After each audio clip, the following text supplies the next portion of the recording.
আসসালামু আলাইকুম। আশা করি সবাই আল্লাহর অশেষ রহমতে ভালো আছো।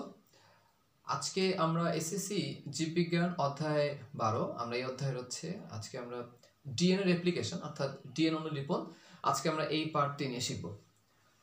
তাহলে প্রথমেই আমরা ডিএনএ অনুলিপনটা কি এটা একটু জেনে নেই, এবং এটা জানার পূর্বে আমাদেরকে অবশ্যই আগে থেকে ডিএনএর যে স্ট্রাকচার অর্থাৎ ডিএনএর যে গঠন এটা জানতে হবে। পাশাপাশি আরএনএ গঠনটা জেনে ফেললেও এটা আমাদের জন্য অনেক বেশি সুবিধা হবে এই ডিএনএ অনুলিপনটা শেখার ক্ষেত্রে। তো এই ডিএনএ অনুলিপন ব্যাপারটা কি এটা আগে একটু বলে নেই। ডিএনএ অনুলিপন হলো আসলে একটি পুরাতন ডিএনএ ভেঙে নতুন ডিএনএ সৃষ্টি হওয়া। তো একটি কোষের মধ্যে প্রতিনিয়ত কিন্তু এই ডিএনএ অনুলিপনটা ঘটে, অর্থাৎ ডিএনএ রেপ্লিকেশনটা একটি কোষের মধ্যে প্রতিনিয়ত ঘটে, কারণ ডিএনএ কে নতুন করে ভাঙতে হয়, গড়তে হয়, গড়ার দরকার হয়। বিশেষ করে যখন কোষ বিভাজন হয়, মাইটোসিস কোষ বিভাজন, তখন আসলে ডিএনএ গুলাকে ভাঙার দরকার হয়। আবার যখন মিওসিস কোষ বিভাজন হয় তখনও এটা ভাঙে, কারণ একটি জীব থেকে আরেকটি জীবে কিন্তু এই বৈশিষ্ট্যগুলো ডিএনএ বহন করে নেবে। তাহলে একাধিক জীবের মধ্যে এই ডিএনএ যখন সংমিশ্রণ ঘটবে তখনই কিন্তু নতুন একটা বৈশিষ্ট্য পাওয়া যাবে, অর্থাৎ নতুন জীব পাওয়া যাবে যে জীবের বৈশিষ্ট্যগুলো অন্য জীব থেকে আলাদা হবে এবং একটু ভিন্নতা থাকবে সেই জীবের মধ্যে বৈশিষ্ট্যটা। এখন এই অনুলিপনের ক্ষেত্রে বা ডিএনএ নতুন করে তৈরি হওয়ার ক্ষেত্রে আমাদের কিছু নিয়মকানুন আছে, কি কি ঘটবে এটা ধাপ আছে। আর এই ডিএনএ অনুলিপনের সংজ্ঞা যেটা আমি বললাম, ডেফিনেশন, এটা আমরা আরো ভালোভাবে আয়ত্ত করতে পারবো যদি আমরা এই পুরো প্রসেসটা দেখি যে ডিএনএ অনুলিপন কিভাবে হচ্ছে। তখন আমরা এটাও বুঝে ফেলবো আসলে কি ঘটছে এবং এটা কেন ঘটছে। প্রথম ব্যাপার, আমাদের অনুলিপনের ক্ষেত্রে আমাদের ফার্স্ট ব্যাপার যেটা হচ্ছে সেটা হচ্ছে ডিএনএটাকে অবশ্যই অনুলিপন হওয়ার মতো অবস্থায় আসতে হবে, তাকে এটার জন্য একটা প্রিপারেশন বা উপযুক্ত অবস্থা তাকে তৈরি করতে হবে। নাম্বার 2, ডিএনএটাকে ভাঙতে হবে, এটা ভেঙে যেতে হবে। নাম্বার 3, ডিএনএটা নতুন করে গড়তে হবে। নাম্বার 4, এটা গড়ার পরে এখানে কোনো ধরনের ত্রুটি আছে কিনা সেই ত্রুটিটাকে কিন্তু যাচাই বাছাই করে ফেলতে হবে। অর্থাৎ মোটামুটি 4টি ধাপে এটা আসলে কি ডিএনএ অনুলিপনটা পুরোপুরি ঘটে।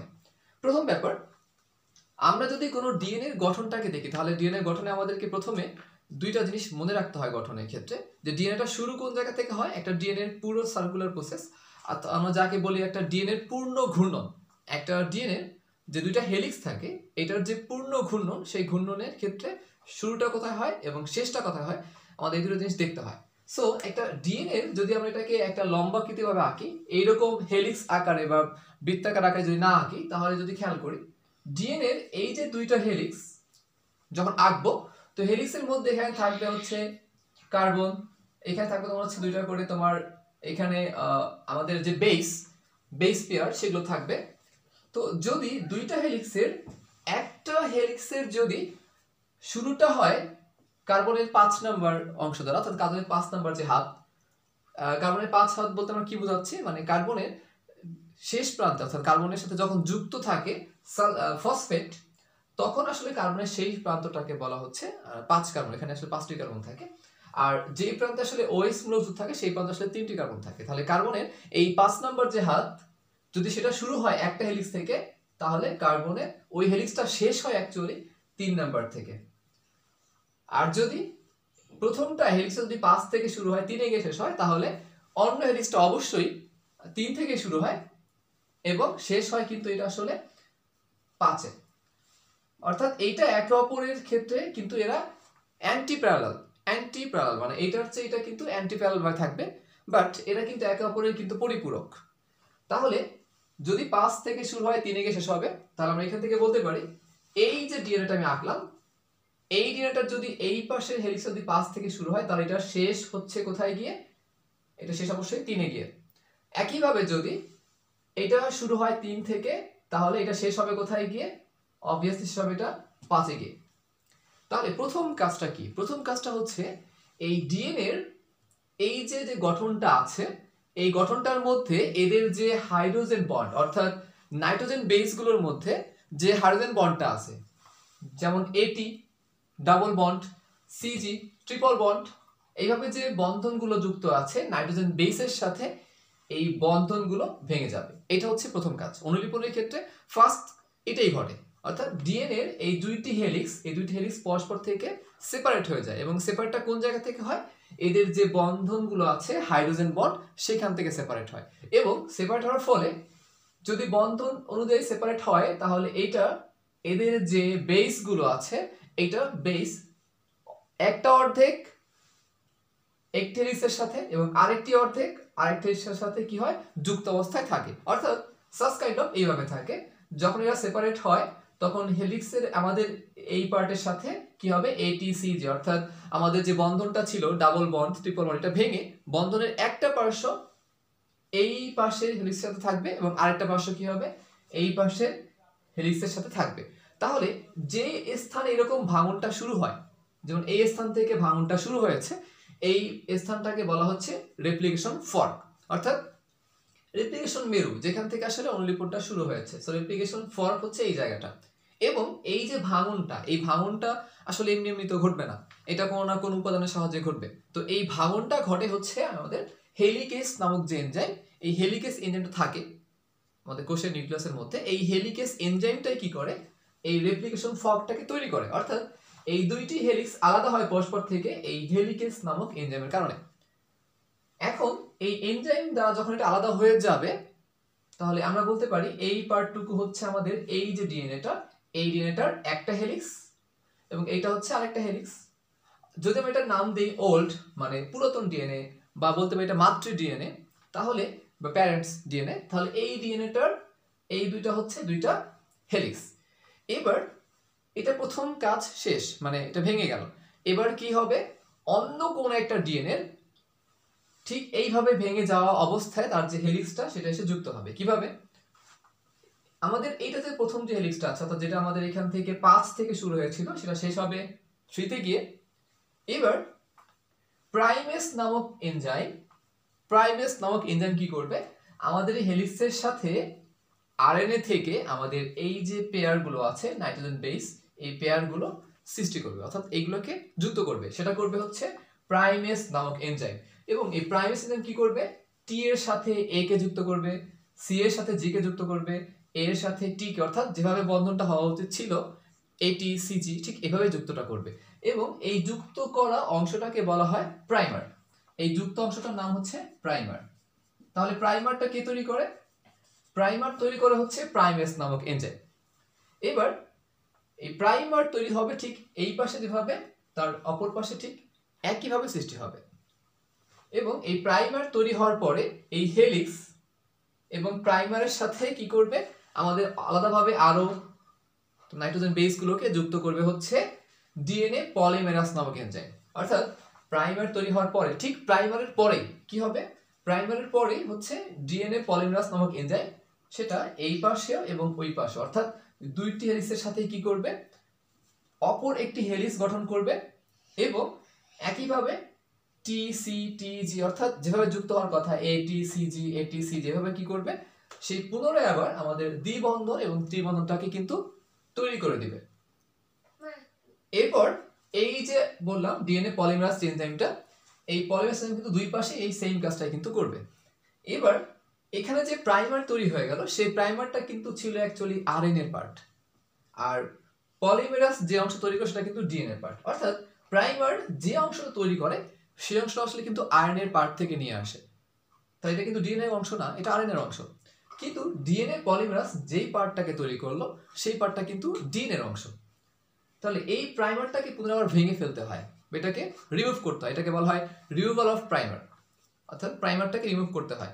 তাহলে এই রিমুভাল অফ প্রাইমার পার্টটাতে কি হবে এই পার্টটাতে এই প্রাইমারটা ভেঙে যাবে এবং এই প্রাইমারটাকে সরিয়ে ফেলবে হচ্ছে এক্সোনিউক্লিয়াস নামক এনজাইম। অর্থাৎ এক্সোনিউক্লিয়াস যে এনজাইমটা আছে সে যতগুলো প্রাইমার তৈরি হবে এই প্রাইমারটাকে ভেঙে ফেলবে।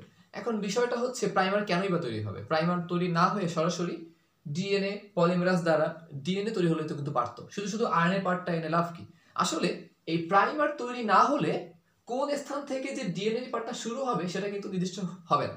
অর্থাৎ প্রাইমার হচ্ছে এমন একটা স্থান বা মেরুর মতো যে স্থানে প্রাইমার তৈরি হবে ঠিক তার পর থেকেই কিন্তু আমাদের ডিএনএ পলিমেরাসের সাহায্যে আমাদের এই অংশে কি নতুন একটি হেলিক্স তৈরি হবে। তাহলে প্রাইমারটা না হলে কিন্তু হেলিক্সটা তৈরি হবে না, তাহলে প্রাইমারটা তৈরি হওয়ার পরেই কিন্তু হেলিক্স তৈরি হয়।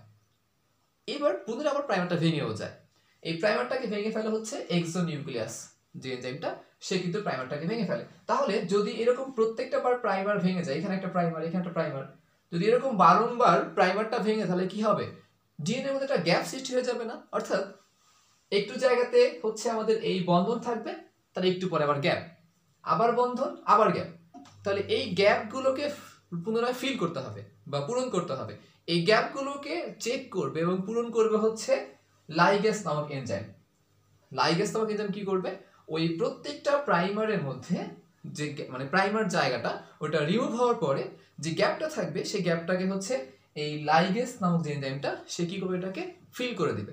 এখন এই যে আমরা যদি এই পার্টটাকে দেখি, এই পার্টে শেষ হয়েছে কোন জায়গা থেকে, এটা শেষ হয়েছে কিন্তু 5 কার্বন, যেটা কার্বনের 5 নাম্বার, সেখান থেকে এটা শেষ হয়েছে।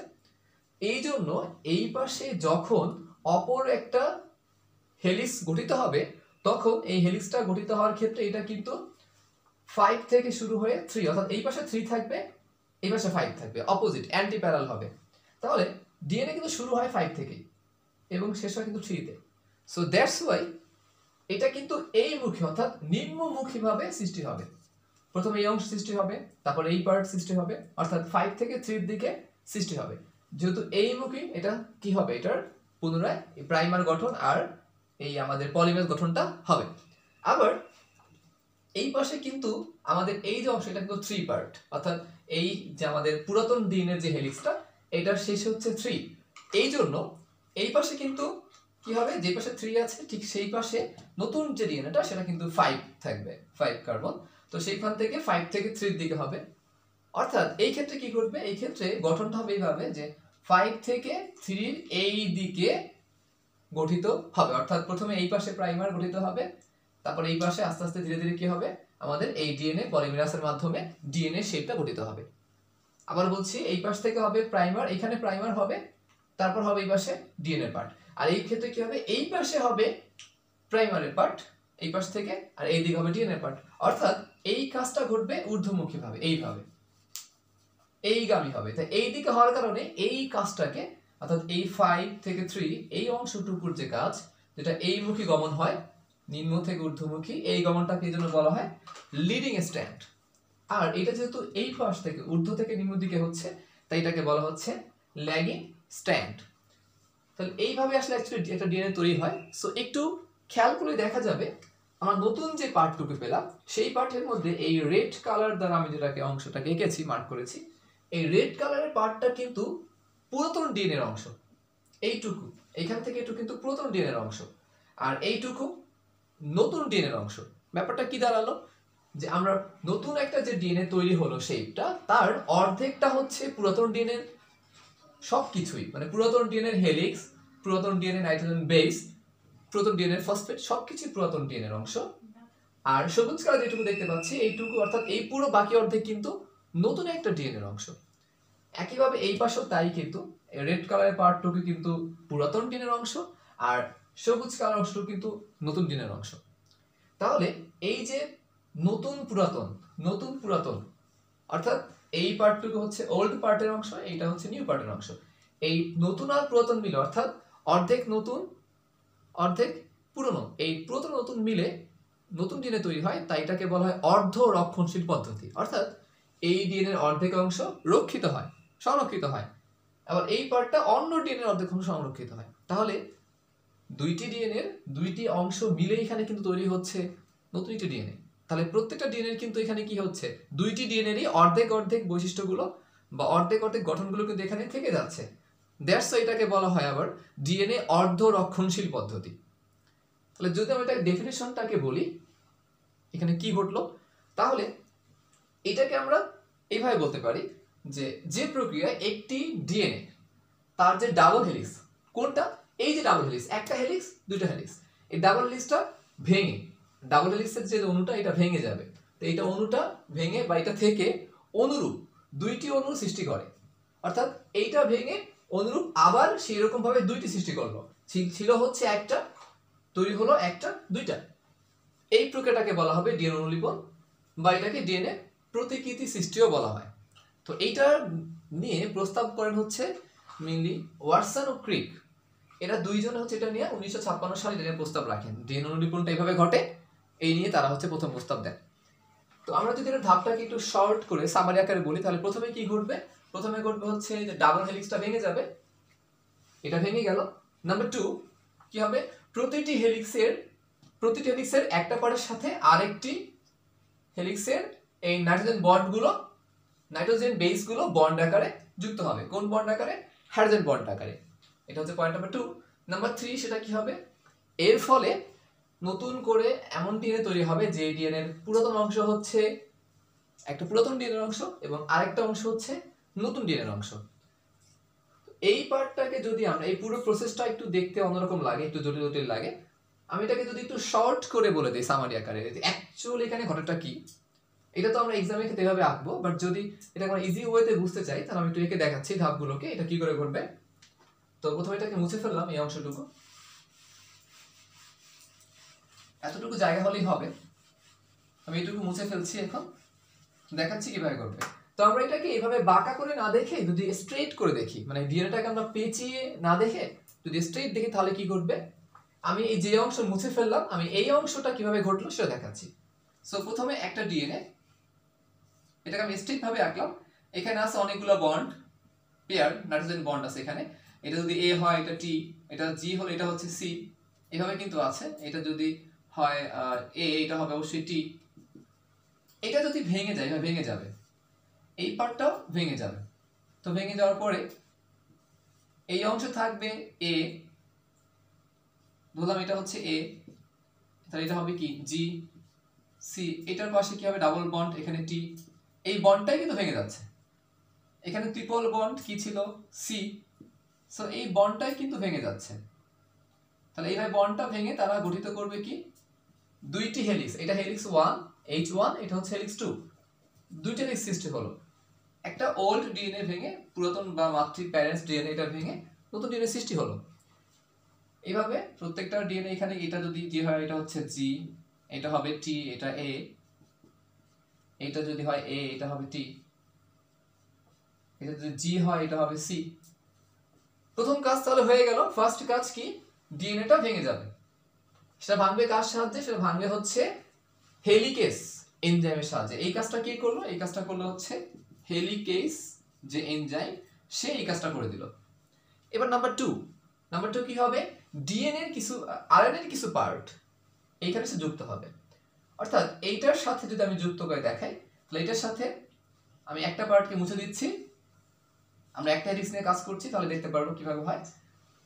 এই পার্টের সাথে একটি আরএনএর পার্ট যুক্ত হয়, অর্থাৎ এটার সাথে ডাবল বন্ডে এ, এটার সাথে ডাবল বন্ডে ট্রিপল বন্ডে জি, এভাবে একটা আরএনএর পার্ট এখানে যুক্ত হয় এবং এটা যুক্ত হয়ে একটা অংশ তৈরি করে, যুক্ত অংশ।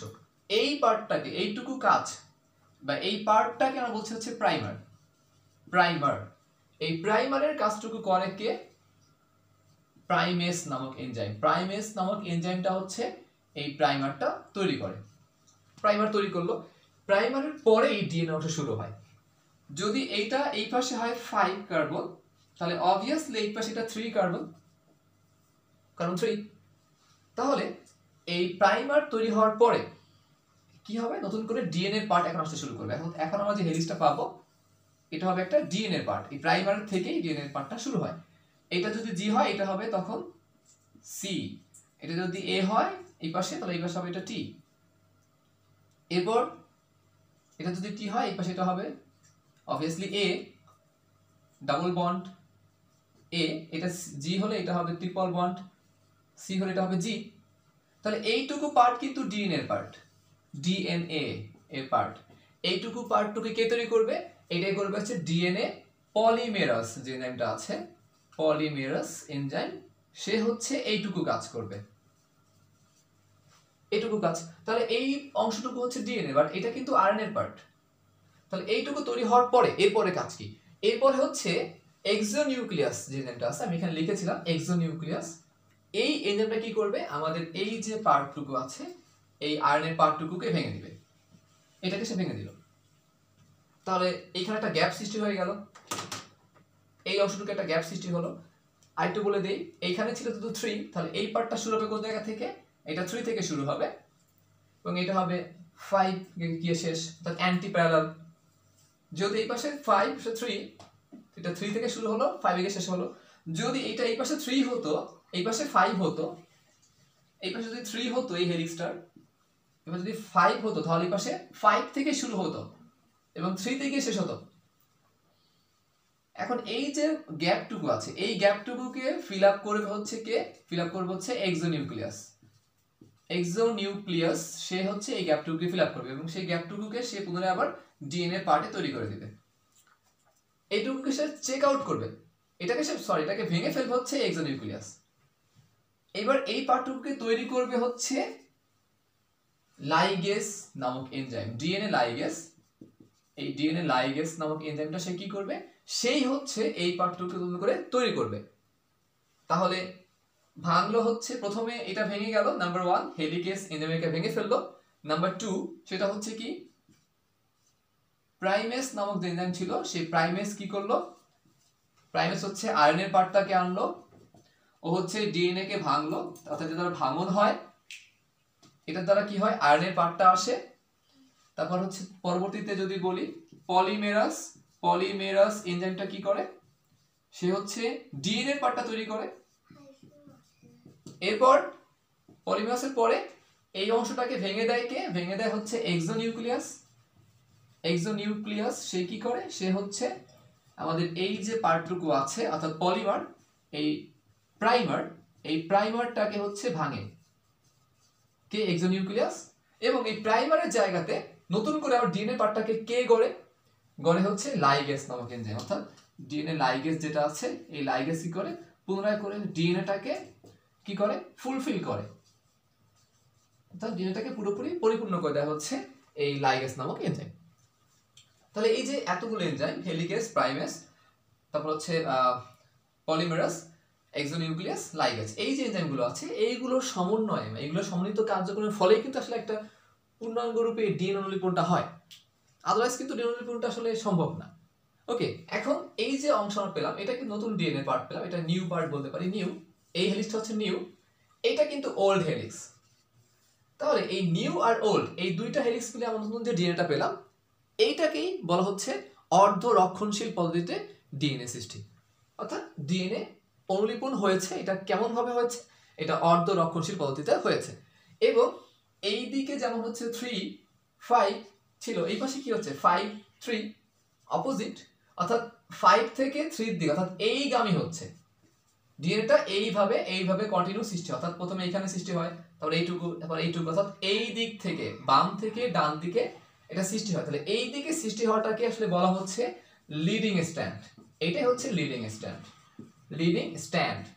যদি এই মুখী হতো, অর্থাৎ যদি এই গামী ভাবে সৃষ্টি হতো, প্রথমে এই অংশ সৃষ্টি হতো, তারপর এই অংশ, তারপর এই অংশ, তারপর এইটা, তাহলে এটাকে আমরা বলতাম হচ্ছে ল্যাগিং স্ট্যান্ড। এটাই হতো তখন ল্যাগিং স্ট্যান্ড। এই ছিল অ্যাকচুয়ালি ডিএনএ অনুলিপন। তো আশা করি সবাই বুঝতে পারছো ব্যাপারটা। একটু হলেও কিন্তু ঘোরানো পেঁচানো ব্যাপার আছে এখানে। সো এটাকে খুবই সিরিয়াসলি খেয়াল রাখতে হবে যে কোন অংশে কি কি ঘটে, সাবধানের সাথে কাজ করতে হবে। কারণ যদি এইভাবে কোনোভাবে আঁকাটা ভুল হয়ে যায় তাহলে কিন্তু মুশকিল। ক্লাস 9 এবং 10 এই দুইটি শ্রেণীর শিক্ষার্থীর জন্য আসলে আই থিঙ্ক এতটুকু অংশ ব্যাখ্যাটাই বেটার। মানে এর চেয়ে আরো বেশি ব্যাখ্যা বিস্তারিত করতে গেলে তোমাদের এটা আরো বেশি বার্ডেন হয়ে যাবে, বেশি জটিল মনে হবে। তো আমি আশা করবো এটা এসএসসি এবং এসএসসি স্টুডেন্ট যারা আছো শুধু তাদের জন্যই, তারা এতটুকু পড়লে এনাফ। এইচএসসির জন্য আসলে এর চেয়ে আর একটু বেটার ওয়েতে আরো একটু বিস্তারিত পড়া দরকার বলে আমি মনে করি। তো এসএসসির জন্য তোমরা এই এনজাইমগুলো চাইলে এটা লিখতে পারো। এই এনজাইমগুলোর কথা আমাদের বইতে ভাবে দেওয়া নেই, লিখলে আই উইশ কোনো অসুবিধা নাই, আর না লিখলেও তেমনটা সমস্যা নাই। বাট এই যে চিত্রটা, এটা কিন্তু আঁকা জানতে হবে এবং এটাকে খুব ভালো করে আঁকা শিখতে হবে, এটা হচ্ছে বিষয়। তাহলে আজকে আর এই বিষয় নিয়ে কিছু বলছি না, আজকের জন্য এতটুকুই থাকলো। ইনশাল্লাহ নেক্সট ডেতে আমরা অন্য বিষয় নিয়ে আলোচনা করব। তো অবশ্যই এই অংশটা পড়ার পূর্বে আশা করব সবাই হচ্ছে ডিএনএ এর গঠন, আরএনএ এর গঠন, এই দুইটা ক্লাস অবশ্যই করে নিতে হবে। অলরেডি এই বিষয় নিয়ে ক্লাস নিয়েছি আমি, সো যদি ভুলে যাও সেখান থেকে তোমরা পুনরায় দেখতে পারো, দেখে তারপর এটা শুরু করো। না হলে এই ডিএনএ এর গঠনটা যদি মানে না জানো তাহলে এইটা কিন্তু কোনোভাবে করতে পারবে না। আর যদি কারো ক্ষেত্রে এটা হয় যে 5 থেকে 3 বা 3 থেকে 5 এটা কি করে সম্ভব, এটা কি আসলে, যদি সেটা না জানে তাহলে ডিএনএ এটা সে কিছুই বুঝবে না। তাহলে প্রথম ব্যাপার হচ্ছে এখান থেকে 5 কার্বন থেকে 3 কার্বন পর্যন্ত আর 3 থেকে 5 এই দুইটি হাত আসলে যে কিভাবে হলো এটা কিন্তু প্রথমে ভালো করে আয়ত্তে নিতে হবে, দেন আমরা এই অনুলিপনটা করবো, আদারওয়াইজ কিন্তু এটা ভালো করে বুঝবো না। তো আশা করি ক্লাসের সব অংশই বুঝতে পারছো। যদি কোনো সমস্যা থাকে আমাকে সবাই জানাও, আমি চেষ্টা করবো অ্যান্সারটা দেওয়ার। আর যদি খুব একান্ত সমস্যা হয় যে একেবারেই বুঝো নাই, তাহলে আমাকে অবশ্যই জানাবে, আমি মানে এর চেয়েও বেটার কোনো ওয়েতে আর সবচেয়ে ইজিয়েস্ট ওয়েতে দেখি অন্য কোনো ভাবে তোমাদেরকে বোঝানোর ট্রাই করব। সেই পর্যন্ত সবাই ভালো থাকো, সবার জন্য অনেক অনেক দোয়া আর শুভকামনা রইল। আজকের মতো এখানে বিদায় নিচ্ছি, সবাইকে সালাম জানাই, খোদা হাফেজ, আসসালামু আলাইকুম।